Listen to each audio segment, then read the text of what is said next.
it's going to be a boring summer for the Oilers. And I don't think people want to hear that. And I think people are going to roast me. And if this gets clipped, I'm sure the comments will be filled with anger. And there'll be people being like, the Oilers media is whatever. I just don't know how you can expect anything else right now. And here's the other challenge that Stan Bowman's going to have is that, and we heard when Connor McDavid talked the other day, McDavid in all likelihood is going to want some sort of proof or plan that the Oilers not only are going to be legit Stanley Cup contenders next year, but they have a plan to be legit Stanley Cup contenders for the next 3, 4, 5, 6 seasons. And when you get McDavid signed to 8 years, and when you get Evan Bouchard signed to 8 years, Leon Draisaitl's 8-year extension kicks in on July 1, you're going to have those 3 players all under contract and all with cost certainty for the next 8 full seasons. And the cost certainty side of that is incredibly valuable. Yeah. What the Oilers need to do this summer is, one, sadly, not blow all their assets. They need to keep something in the system because there will be needs at the deadline and all that. And that's not me saying they don't need to go out there and make improvements. They need to get a goalie this offseason. Yes. Whatever caliber, whatever name that ends up being, you cannot come into training camp next year with Pickard and Skinner and no competition at all. You at least need competition at the bare minimum. You likely need a legitimate name in there. You probably need a new top 9 forward. If you're moving out both Evander Kane and Victor Arvidsson, someone's coming back. To what degree, to what extent, how good they are, how much do you spend? I don't know. Is it free agency trade? I don't know. But you're probably losing Kane and Arvidsson and replacing them with one name. But what Bowman needs to do is also find players who can come in and, yes, help you next year, but also be on the right side of the age 30 benchmark and can help you for the next 4 or 5 seasons. I think that is why they like Trent Frederick as much as they do, because I think they go cost certainty. This is a guy who we can point to and say he's part of the solution for the next 3-4 years. They're not doing the 2 years for Arvidsson, rental for Skinner type thing anymore. I think they need to start taking some shots at younger players. One guy who's come up a lot over the last couple of days is Cody Glass. He's not being qualified by the New Jersey Devils. Yeah. He's going to be a free agent. He's on his 4th organization in 5 years. He's 26 years old. He doesn't score well, but he does the defensive things really well. And he's a right shot centerman who can play pretty physically. You look at guys like that. Like, what was the move last summer? What was the best move the Oilers made? The best move? I'd probably got that Podkolzin. Vasily Podkolzin. Oh, in the summer, yes. In the summer. Yes. It was Vasily Podkolzin. You went and got a cost-controlled young player who needed a change of scenery. If you go to Cody Glass and say, hey, we're going to give you a 2-year deal, 1-point-something mil, it's a low-cost thing. And I know some people were like, he's just Janmark. Okay, but if he's younger Janmark with upside, take that guy on your team, right? Yeah.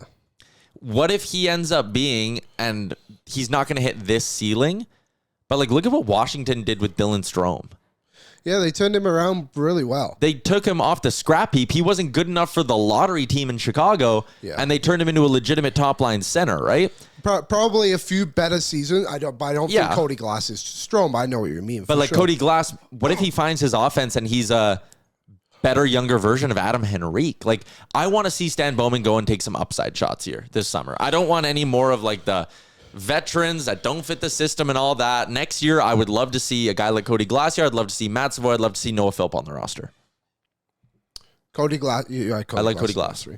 So I was looking through out of curiosity. So Mackie Samoskevich.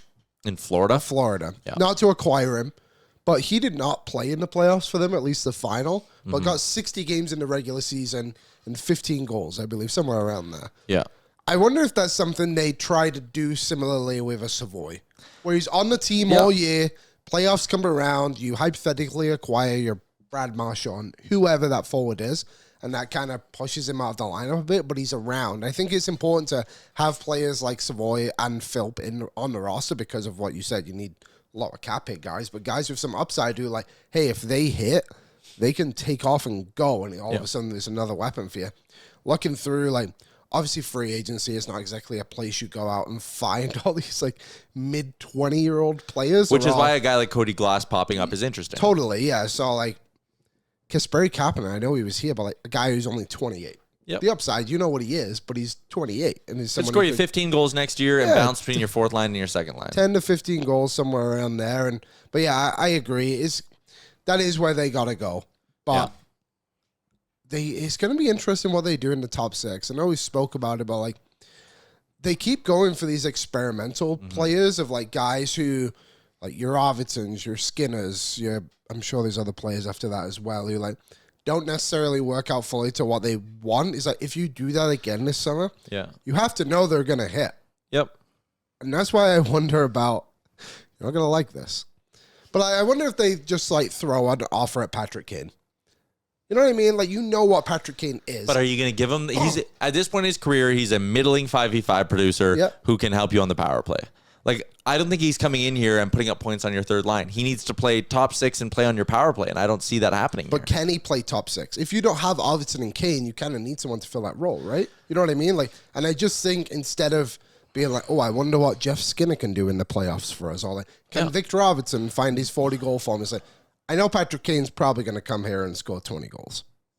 But we said Skinner and Arvidsson should have come here and scored 20 goals, but right? I think the unknown was more on those guys than what Patrick Kane is. We all know what Patrick Kane is. I disagree with that because if Kane's not getting power play time, he won't put up those numbers. Maybe they mix up the power play a bit like shit. If Gulitz is gone, right? Like, everything's on the table. It's interesting. Well, like, here's another thing, too. Like, you talk about needing top 6 wingers. Obviously, McDavid and Draisaitl are locked in. Hyman's locked in up there. Is there a world where, again, if you're looking at Cody Glasses and Phillips and you have a guy like Janmark who can also play center, is there maybe not a world where just Henrique and Nuge are starting the year as your top 6 wingers? Yeah, I think so. I think definitely either of them. And, like, they'll make the playoffs next year. They're going to be a playoff team. Yes, that division is... So, like, what's the problem with maybe just going and saying, you know what, let's take a stab on Glass. Let's take a stab on... keeping Philp up. Yep. Savoy will be in your top 9 as well. So between Henrique and Nuge and Hyman and Savoy, few names in there. Maybe you bring back a Connor Brown who you know is versatile enough to bounce around. Podkolzin played that role. Kapanen played that role. Piecemeal it together, get to the deadline, and see what your situation is. Yeah, the only problem I would have is you have a lot of question marks, obviously, and you don't want to go into the season like Colorado did. Yeah. You have to go out and acquire like 4 or 5 players before your team's like, okay, we're great. And I don't think this team has to be perfect by any means heading into the season. March is when I need this team to be good. But yeah, you gotta address a few positions. The top 6 thing is, since you brought it up, is very intriguing to me. And people keep saying JJ Peterka. I think Buffalo is obviously aiming very high. They're looking at that Chicago pick, and it looks like he's not going to get moved now. But I don't think he'll cost that much, but I think he'll cost too much for the Oilers. Peterka. What's up, Nation citizens? If you like that video, then you need to be subscribed to the Oilers Nation YouTube. Podcasts, live shows, exclusive interviews, and analysis. Everything you need from your favorite voices at Oilers Nation. And you don't want to miss any of it, so hammer that subscribe button.